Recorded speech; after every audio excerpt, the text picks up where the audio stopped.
নবীজির মদিনায় গিয়ে তিনি বলতে লাগলেন, ওই কেউ পুছে তেরি বাতে রাজা তুঝসে কিতনে হাজারা ফিরতে हैं।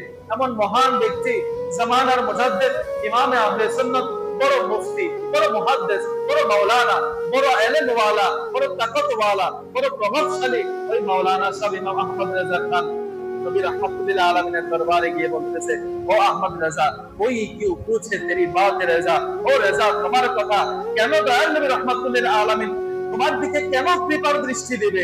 তোমার মতো হাজারো আশিক, হাজারো মুফতি, হাজারো মুহাদ্দিস, হাজারো নবীজির প্যারা সাচ্চা উম্মত নবীজির রওজায়ে আনোয়ারের আশেপাশে করতেছে, তোমার মতো কুকুরকে দেখার নবীর সময় আছে নাকি?